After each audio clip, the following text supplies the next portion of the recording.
All right, 10:04. Welcome, everybody.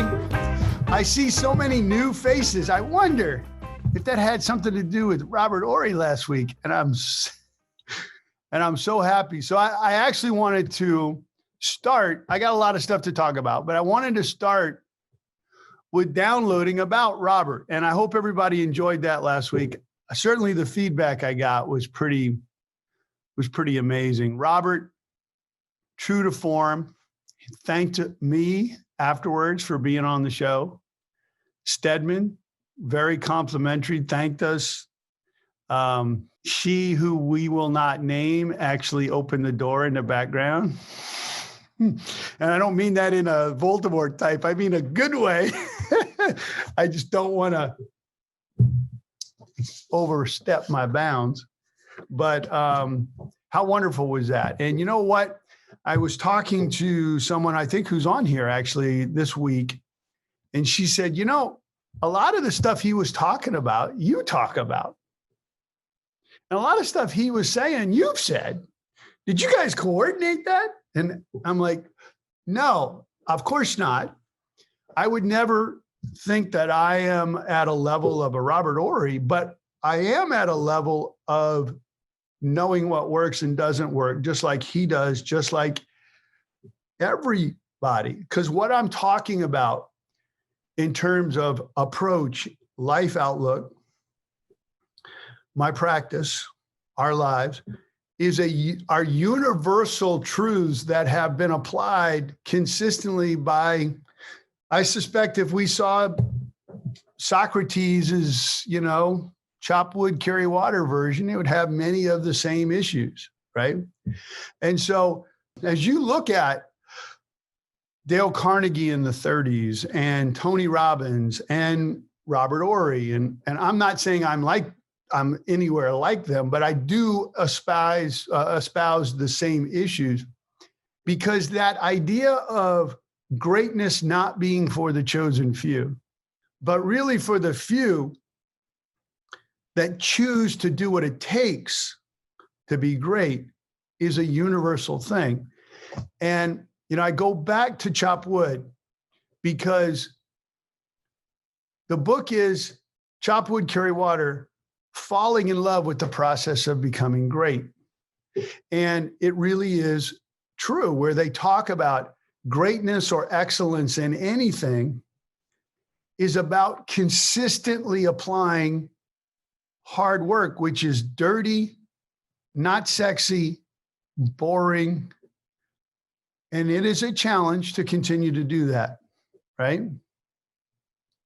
And so I experienced falling off the truck this week, and I will share with you guys. And I want to say that knowing that I was coming on Friday helped me get up and get back on the truck.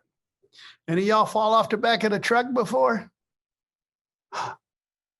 Well, Mike, you don't have cash flow problems. You don't have emotional issues. You don't have mental. You do a show on Fridays at 10. You must be completely normal all the time. So this week, started looking at Instagram. I met a couple of people that seemed like they had the world in their fingertips. I forget exactly what it was that was the trigger specifically, but I realized that I was triggered. And then I did what I think a lot of us do when we get triggered, right? I forget that I tell people there's always somebody prettier, stronger, younger, better, richer, faster, seem like they got their shit together better. And then you start spinning. And I talked to Gina about this morning. And I said, well, what I'm doing isn't working. The routine, I need to find a shortcut. I need to find the magic pill, the magic diet, the magic case. I got to change up everything I'm doing because I'm not as much as X, Y, and Z. And you know what it did was momentarily for me, it threw me off my game. And I said, screw this consistent thing. I need to do something different so that I can be a billionaire tomorrow. I need that unicorn company so I can be rich, richer, richest. And what it did was I fell prey to it. So when you guys fall prey to it, understand that this is a universal thing that happens all the time. And one of the wonderful things about reading and about repetition and about family and about community and about coming here is that it gives us an opportunity when we fall off the track to regroup and to rethink. And what it did for me was I talked to Gina, and I knew I was going to come on this show, and I started thinking, and I said, I need to take a step back. And when I step back, it's like what the Navy SEAL said, like what Robert said last week, you fall back to the level of your training. And I know y'all are tired of me saying the same stuff over and over, but you know what? That's my training. And I fell back to it, and I went, wait a minute. Do I have what I need? Yes. Do I have what I want already? Absolutely. Do I realize that no matter what I get, whether I make $1 or $1 billion, if I look at whether there's someone who makes more money, will I ever be satisfied? No. And it allowed me to reset.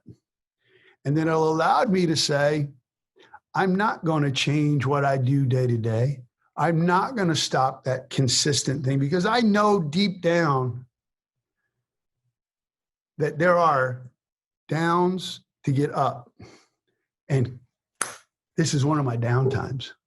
So now I should practice what I preach, figure out, change my setting, go to sleep, go for a walk, work out, talk to a friend, talk to your spouse, talk to my community, and reset and get back to what I know works consistently. And so that's just, I'm not anything special. I'm just saying that's what I did. And I think everybody can identify with that because we've all been through this thousands and thousands of times. We've all seen our significant others, our kids, our parents in COVID go through this over and over, right? How many of you have consistently applied a regimen of working out or a diet and you feel like you're making progress, and then you see some person on Instagram, you're like, God damn it. I need to now stop eating completely and, right? We all do it. And then if that knocks us off of our consistency, that's the real threat. The threat is not that I won't ever look as good or be as good as somebody else. The real threat is that when you see that, it knocks you off of what you really now know is the key to excellence and greatness in anything you do. Because, now I need to stop doing what I'm doing and do some quick and easy pill, whatever. And you stop. Same with investing, right? Dollar cost averaging, you put in money every month. You buy an index fund, and then you read, well, Tesla went up 5,000%. I'm going to sell all my shit and buy Tesla stock. Now, what you know and what you've done is the right way, right? But you get greedy, you get distracted, you get whatever, and then it throws you off your game. And I appreciate the fact very much that I have a community that I have committed to, and it helped me be accountable. And it allowed me to step back. So thank you guys. And I'm here for you. You're here for me. And I appreciate it. But I wanted to tell you that because I think maybe, possibly some of y'all have been through the same thing I've been through. Right? So next, no particular order. I do want to say I have in the last week had 3 different law firms that I've gone down and I've talked to, and I've given actually kind of a litigation advice, pre-lit, lit, taking them through a whole thing of how to litigate, how to think about stuff. And there was something that I found that was consistent that I was talking about that people, it resonated with people. And I wanted to talk about that for just a minute. Okay. Now we've talked about litigation and pre-lit strategies. And I've given you booklets that I've written, and we've talked about what works and what doesn't. Everybody wants to know cause and effect. Like if I make a demand a certain way, will it result in this? If I do this, will it? But in addition to, if you file early, it does make people do things. If you file a notice of deposition of the defendant, it will make them pick up the file. What it also does is it affects the psychological part of the case. And I want to talk about that for a minute. I went to a firm on early this week, and I was looking through all pre-lit files. First case. And I just said, you know what? Pick out 30 cases. I'll help you go through them, and I'll tell you what I think. And this is first case. Defendant U-turns in front of the plaintiff.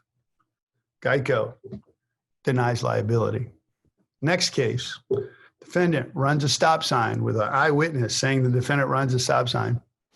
Mercury, we accept 20% liability. Next. And they're like, what's going on? And I said, the insurance company has put you in a category, right?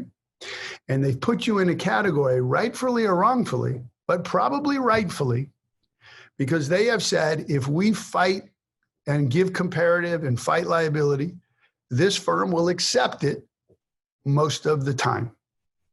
But that's not fair. It works. Now, understand that insurance companies are really good at big picture stuff. And they know that most people, most lawyers, most law firms, if they do one thing, are much more likely to do X, Y, and Z. It's like I say, you make your bed in the morning, you're probably the same type of person that writes their goals down. You're probably the same type of person that does whatever, gives money to homeless people, right? If you have a sloppy house, who cares? But that's probably an indicator of that person also has a sloppy car, doesn't have a schedule or whatever. I'm not being judgmental, but the insurance company has figured out, and they put you in categories. And I want to talk about that for a minute.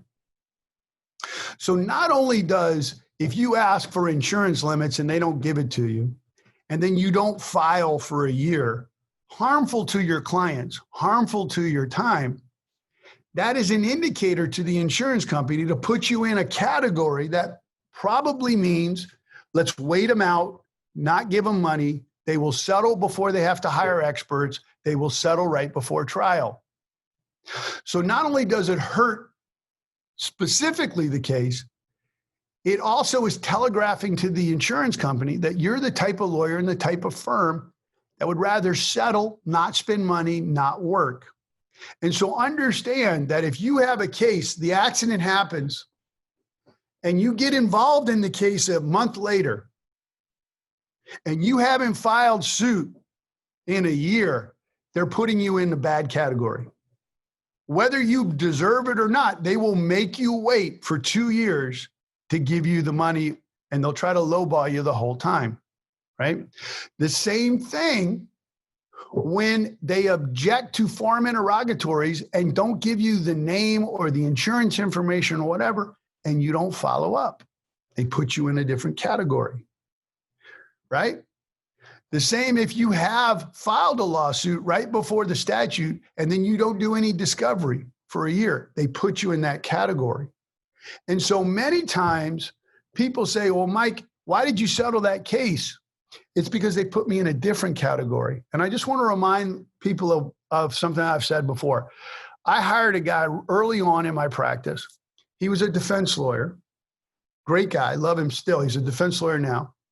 2 guys my age, defense lawyers, 2 different defendants. I settled with one, tried the case against the other, got a good verdict against the other one. And the guy I settled with, his firm went out of business. And he called me and asked me for a job. And I hired him. And I said, as a condition, I need you to tell me what it's like to be a defense lawyer, how defense lawyers think, and how insurance companies think. And he told me. And he's now a great guy. I love him at Ford Walker. Wonderful dude. But this is what he told me. And if you've heard this, it's worth repeating. He said, Mike, especially as in-house counsel, but adjusters and in-house counsel in particular, but everybody, we rely on the fact that 90 to 95% of plaintiffs' firms are just lazy, that are just bad, that won't do anything, right? I have stacks of cases. And if I don't have 90 to 95% of them not following up on my crappy discovery, not following up on me obstructing, justice, not sending me any discovery, not sending me a depo notice, not pushing me. If I don't have that, I can't function. But there's about 5 or 10% of firms for the plaintiff. Mike, you're one of them. You guys file if we don't give you the information. I don't want that. You guys follow up on my bullshit discovery. You're noticing depots. And he goes, I want to tell you what we do is we write letters about reserves, about the plaintiff being beautiful and amazing, and the verdict's going to be huge. We are trying to get as much money as we can to give to that 5 to 10% of firms to get them out of our lives, or else we can't function. And he said, the trick is if you are in that 5 to 10%, we will always give you money, always. And understand that the carriers have 2 categories. They got that 5 to 10%er, and then they got that 80 to 90%er. And so those of you who have noticed, well, man, I demanded arbitration immediately, and I gave them the arbitrator, and then they paid me. Not only did that help that case, but that starts to put you in that right category. And then you will see as you do that on your cases, you're starting to settle a lot more cases with even less work, right? I remember when everybody's like, what's the key? You got to have money to fund your cases. I said, I did at the beginning, but I don't need money to fund my cases anymore because the carriers don't make me spend money anymore, right? And the reason they don't is because they know I will spend the money. They don't want to spend the money. And a lot of times what they're doing is when they put you in that bad category, you wonder why they make you spend money, why they delay, why they're not nice to you, why they put you off, is because they know eventually you'll give up, rightfully or wrongfully. And it's because of things like not filing until right before the statute, not following up on discovery. That may not really be you, but it doesn't matter because they think that's you and they will make you wait. So it's a win-win-win when I say, give them all the records, give them the relevant records, give them the photographs, give them the form log responses, give them that stuff. Because not only is that the information to settle that case, but then they put you in the category to settle future cases. Make sense? I wanted to stop there and say, if anybody has anything to say on that, any comments, any disagreements, and I'm certainly, I've been wrong once or twice. I may be wrong here, but I don't think I am. But does anybody have anything they want to add to that? Yeah, Catherine.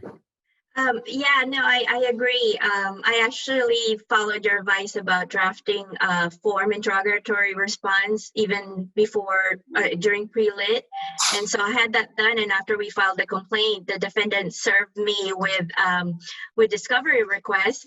The same day that they emailed it to me, I responded with my form interrogatory responses already. And quite honestly, that felt good. And I just said, hey, here's your form interrogatory responses, and my responses to your request for production of document will come. I'll serve it to you shortly.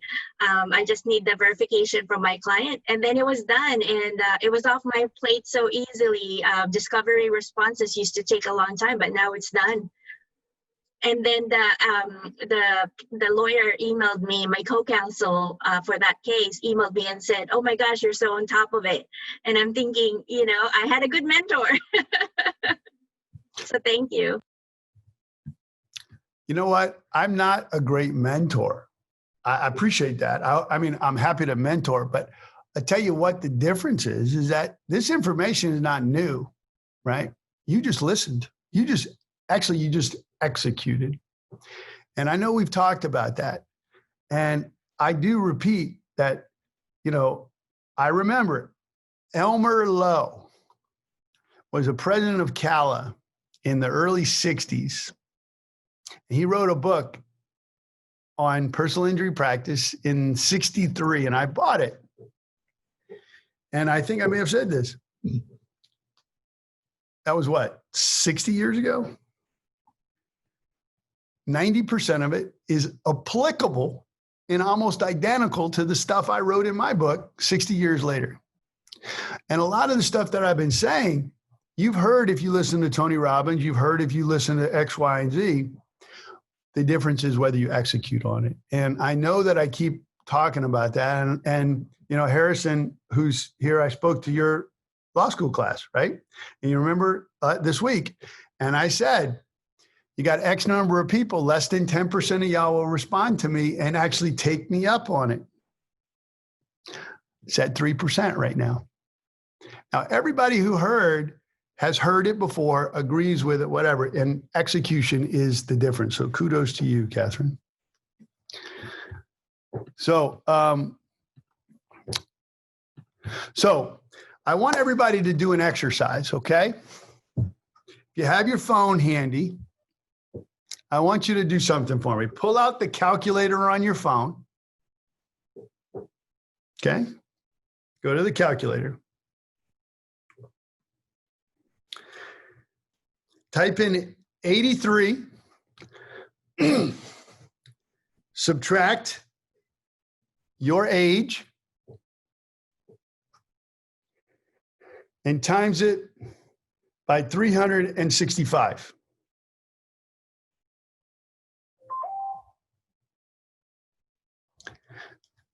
If you live to 83 years old on average, that is the number of days you have left. Now, take a look at it. It's got 11,000 days for me. I have talked about this. I have done it myself. And you guys are doing one of probably two things. You're probably going, holy crap, I do not want to know that. I only have that much left to live, right? Don't tell me that. I don't want to think about it. But some people go, what am I going to do for the next 11,000 days? And I do this because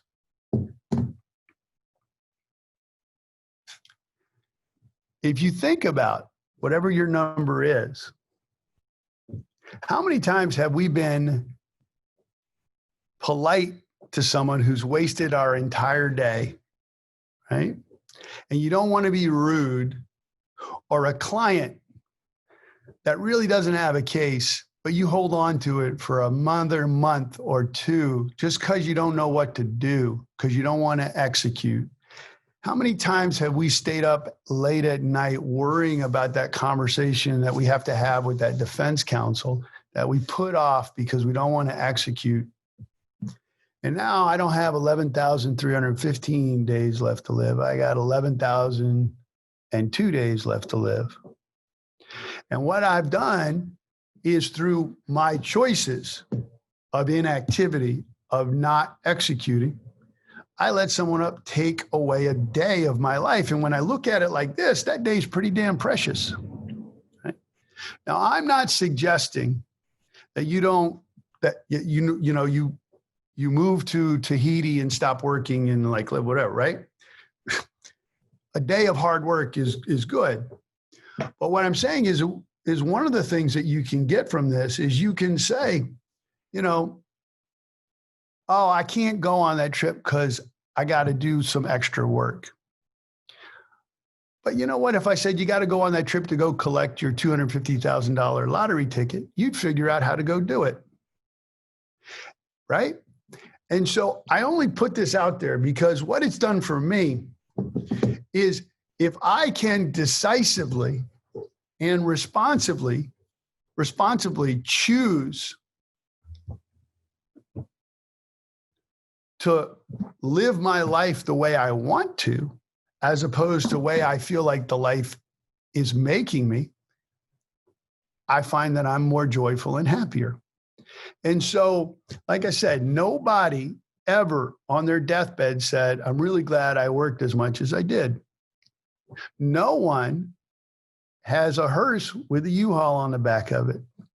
And so I hope that you will use this in a way, whatever way, that ultimately says, you know what? I'm going to take a step back because I only got 11,000 days left, and I'm going to enjoy my family. I'm going to enjoy this trip. I'm going to enjoy my career.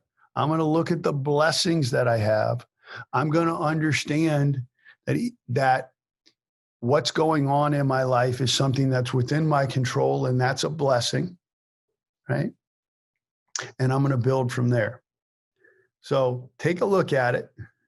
Like I said, I know about half of y'all are going, oh shit. And the other half of y'all are going, oh, I get it. It's cool. Right. So that leads me to another thing that I was talking about with a couple of these law firms. And I was talking, I don't know if Ashley's on the call. Is Ashley on here? And Ashley, yeah. Hey, and Ash, you and I were talking about goal setting and Tony Robbins, right? Mm-hmm. And I would love to hear from you and your perspective of how important you think goal setting is. And in fact, you pulled out a notebook when we saw each other and had it right there. Uh-huh. And when you got your goals, you carry them around. I got mine, I came around, and let's talk about that for just a minute. So, Tony Robbins was, and I'll give a little story in a minute, but Tony Robbins was a game changer for me in terms of writing down my goals. But Ashley, how do you use your goals? How do you write them down? What do you do? So I don't really know where it came from. I've just always been very like OCD, very type A. I have a really good memory. And so one of the reasons I think I have a good memory is in school, I would write all my notes down time and time again. Not only did it help me perfect my handwriting, but it also instilled everything that I wrote, like second nature, into my brain. So I've just always been a goal-oriented person. I don't think you can see the vision in the future if you don't write it down and take positive action steps. So I have them in my phone, but I also have like this book, and on the front, it literally says 2020 goals. And it has like everything I want to do personally, professionally, like family, with like, you know, money situations, like investments, and I just write everything down. And then the other day, even with everything going on with COVID, it's okay, fourth quarter. So I was like, okay, I want to nail down my fourth quarter goals. So I took out a notepad. I'm like, okay. And I started going through, and I'm like, okay, what have I reached so far this year? And it feels so good to check things off. And so I'm like checking things that I've already hit down, and I'm like, okay, what can I do from October 1st until the end of the year to hit these goals? And I've already started writing my plan for 2021. So I think that in order to succeed, you have to first have a vision. And then, you know, everybody might have it in the mind, but there's something that's really powerful about actually putting a pen to paper and writing it down. I think that's so great. And I think you hit on a bunch of things that let's talk about for a minute. So when you talk about fourth quarter goals, there is a whole book, a whole organization strategy called the 12-week work year. And I utilize that too. And what it says is that for most people, they do goals on a yearly basis, right? And they have companies do it on a yearly basis. My annual outlook. And they find that the annual outlook usually starts and is done in January or December, for starting in January. And that November and December are overwhelmingly the most productive months, right? Because in October, they realize they haven't done very much, and then they get on the stick and they finish in November and December. And what Ashley said was my fourth quarter goals. And what I have found is a very effective thing, and it's not new, there's a whole book series, is that if you cut your year up into 4 3-month increments, there's a lot of benefits to that. The biggest one is that it's a lot easier to plan and project for the next 3 months than it is the next 12 months. And so one, your goals are a lot more a lot more achievable because they're much sooner and more, you can understand them and identify them easier. So what it does is I saw, like you say, I want to buy 12 new properties a year. And what happens is most people in October realize they purchased one and then they buy a bunch, try to get it right. Instead, if you say, I want to buy 3 properties every 3 months, you are much more likely to execute on that over each quarter.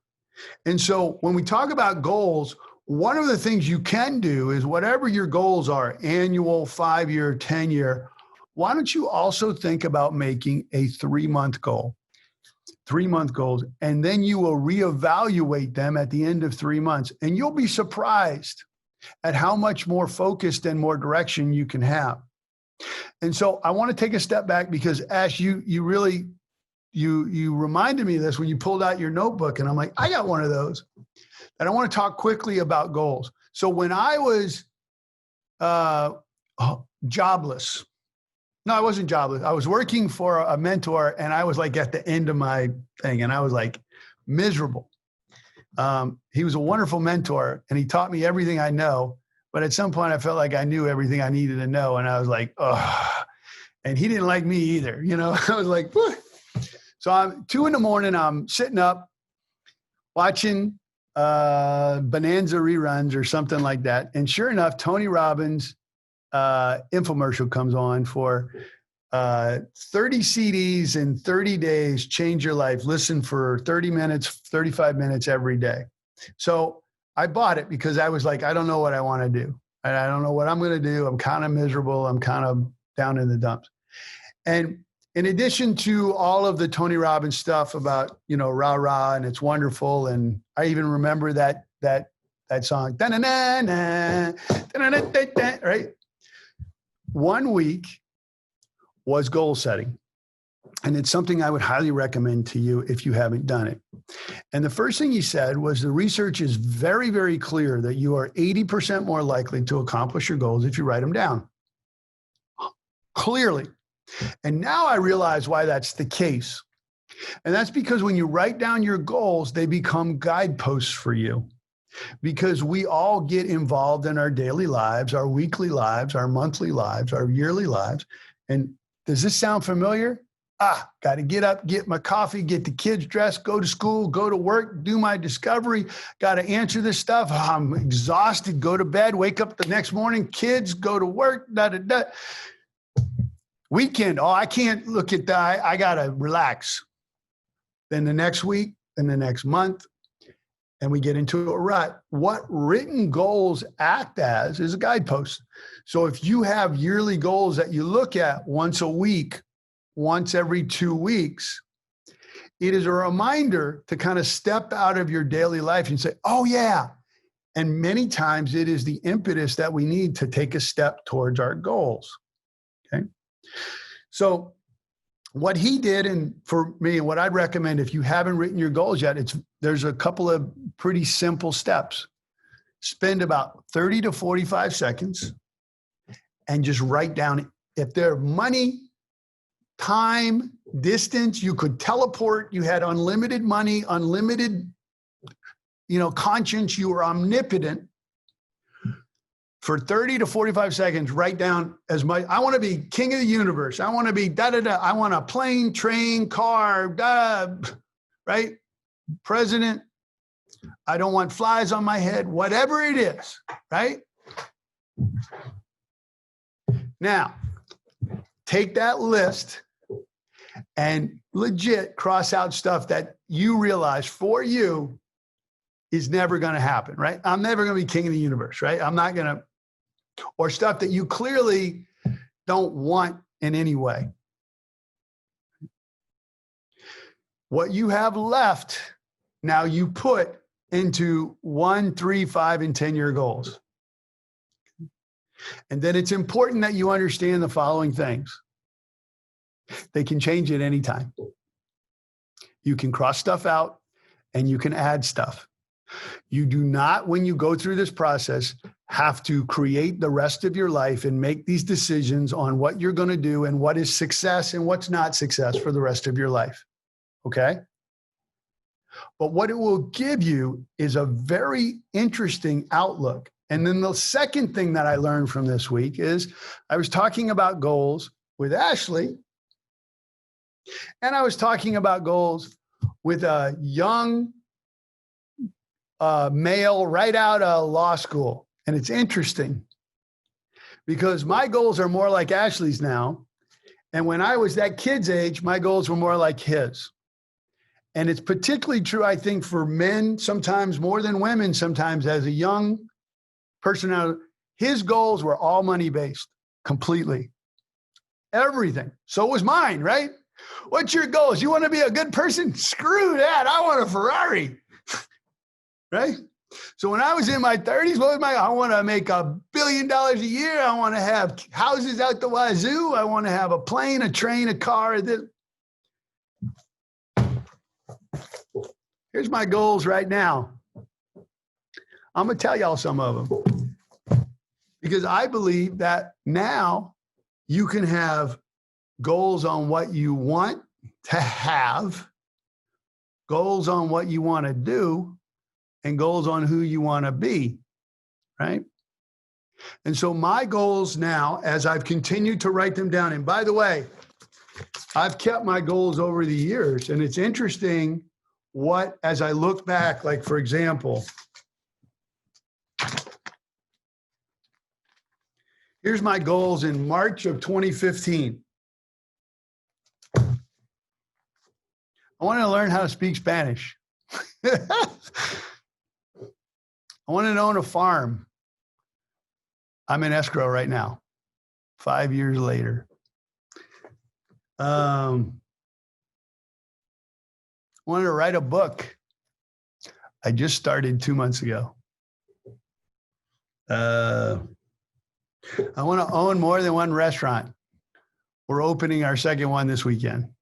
Now, that took 5 years.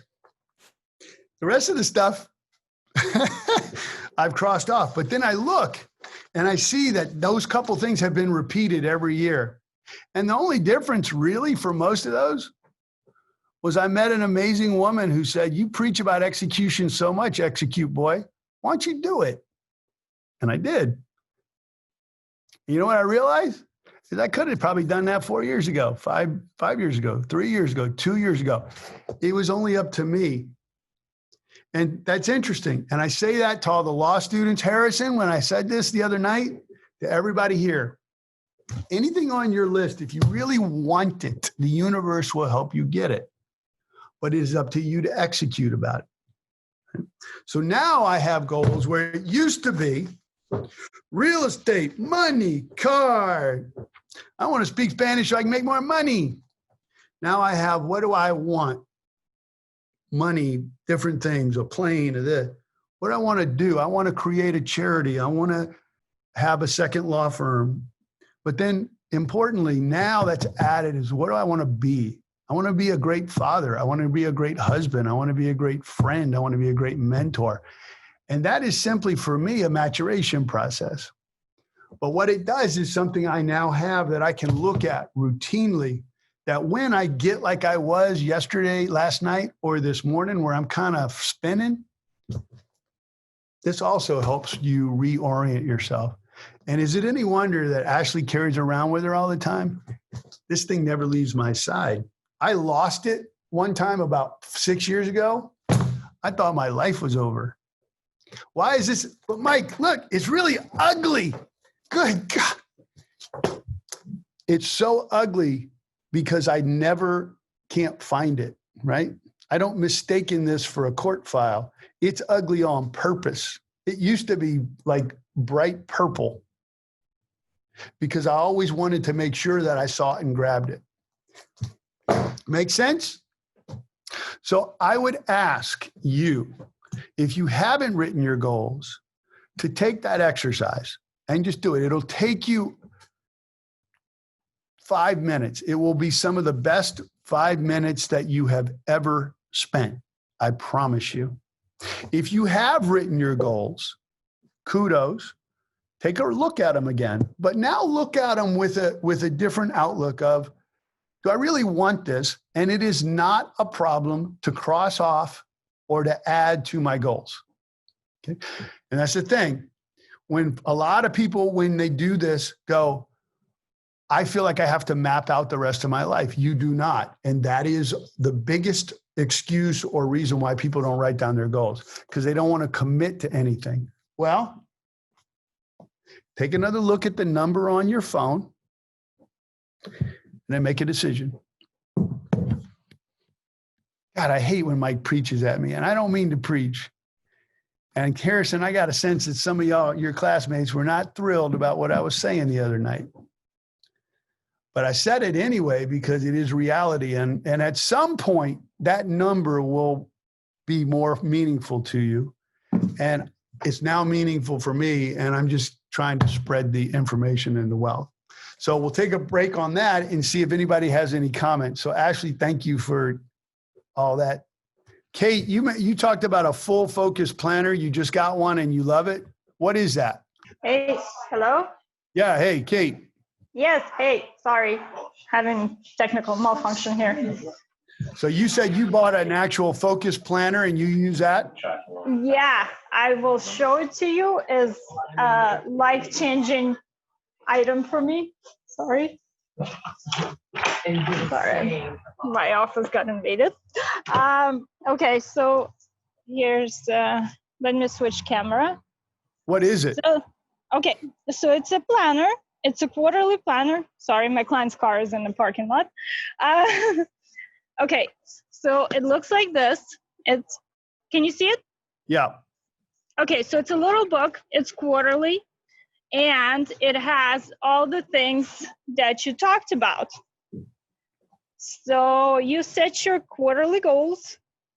You go through it. You go your ideal week. You write down your daily rituals, work shutdown, morning ritual.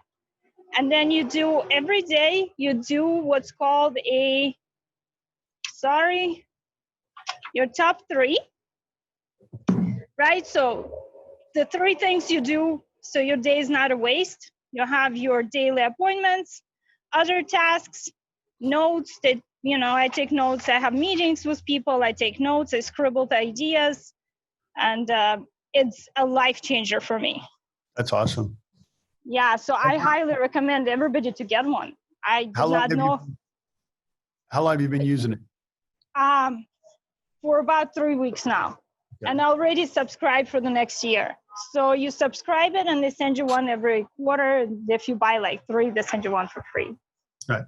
So how many people seeing that said, oh, I'm going to order that, and when I get it 2 weeks from now, I'll start? Oh, no notepads come in. Right. And so if you do that, what it does for you, Kate, it's giving you the organization and it's a motivator. So you go to it, and kudos, it's going to be great for you. I mean, it's great.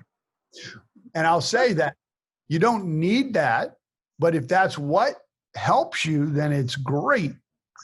Right? And Ashley, you have like a spiral bound small notebook, right? Yeah, I have like one of these little notebooks. It's like brown leather, so it can kind of be thrown in any purse. And the cover says like a Bible verse, and I like it because on the bottom of every page, it actually has a verse. And so sometimes it's kind of ironic when you go to write something down and then you glance below and you're like, oh, wait, I can do everything. And so it's a nice reminder, and it's some great reminding of, why I believe I'm created to help people. And so it's been really helpful for me. And I'm going to do what you do now and actually use this one for years to come and then look back. And that's wonderful. And it's really different strokes for different folks, right? I have tried all that and it didn't work for me because it looked like other books and I never would find it or whatever. So mine has been for years a 3-ring binder with 99 cent by 1,000 sheets of lined paper. I have a to-do. I too love to check shit off, right? I have a projects section, which I think I've mentioned in the past, are projects that take more than one to do.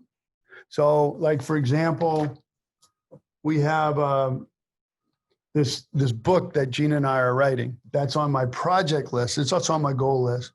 But that project may take a whole bunch of steps. So on my to-do list, I will have the next couple steps that I want to do towards writing that book, or building a deck outside the house, right?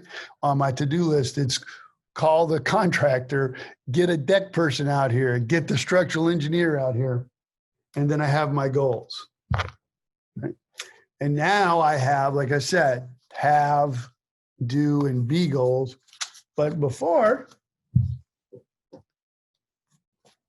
Ferrari, Lamborghini, Okay. Different strokes for different folks. Right?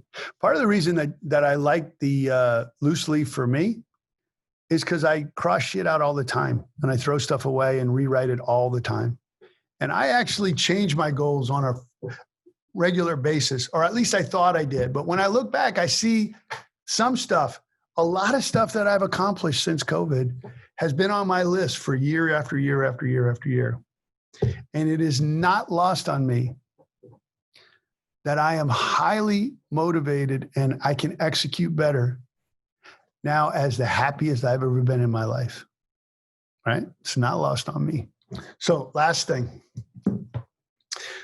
Mary Caruso, who I don't know if she's on here, my lawyer extraordinaire, right? Sent me something I think all of us should know about we are actually going to talk about law. We got a discovery response from a defense, and they had it was like, Mary, I don't know if you're on here, it was like all statements, all investigation, all surveillance that you've done on the plaintiff. And they told us about something, and then they withheld it as a work product doctrine. And it was called the research from ISG value. And I want to show you all what it is. And we believe that this is something that the insurance companies now are using universally, similar to the ISO searches that they've been using forever. And what ISO was, if any person makes a claim, whether it's a lawsuit or not, the insurance industry has a centralized database across companies so that they can find out past claims, whether it's a claim, a lawsuit or not. And we at our firm actually run ISOs on our own clients because many times people don't remember they made a claim. I mean, do you remember if you're in your 40s or 50s, if you were in an accident in your 20s, did you actually make a claim for your property damage? Or a lot of people don't remember. And so the ISO is available to us too. And there's like a subscription, and I'm happy if you guys want to know what that is, we can send you what we've got. Thank you, Brianna, for the full focus store in the chat. If you look in your chat, there's a way to order that. But I'm actually going to type into chat the isgvalue.com. And if you want to look at that, but I want to show you, I looked it up. Here's what it says. First look, ISG introduces the most powerful social media investigative tool at your disposal, revolutionizing the investigative industry of insurance by utilizing cost-effective, deep web research for better surveillance, provides an amazing amount of data on your subjects. It's national in scope. It's undetectable, no friending of subjects. Using First Look, such as Facebook and Instagram and whatever, gets you pictures and videos of the subject engaging in physical activity, evidence of secondary income through e-commerce activity, future events and activity plans that they do so you can set up surveillance in the future. A comprehensive social media investigation. Then there's First Look Plus that adds criminal database, and then a First Look Pro, and then a First Look Monitor. Take a look at this. So we know this was a big firm, and they did this on our client, They told us they did it, but they withheld the results. But what does this mean? It highlights the fact that your client's social media better be, certainly from the time they get hurt, don't post anything more if you can help it. And remember, it is a spoliation of evidence if you tell your clients to delete their social media. You can't do that. That's not legal. It is not legal. In fact, there was a case about 10, 12 years ago, I think the one in Florida, where the plaintiff's lawyers got sanctioned $500,000 for telling their clients to get rid of their social media and delete it. And by the way, you can't delete it anyway. Once it's on the internet, your life is over. So having said that, we got about 5 more minutes. If anybody has anything they want to add, if not, we'll end 5 minutes early. I know today was kind of scattered. It was some stuff that's kind of, hey, I wasn't on my game that much this morning, but I'm back. Gina, I see you on here. I love you. I'll see you in a minute. Okay, guys, have a good weekend. Thanks, Mike. All right. Bye.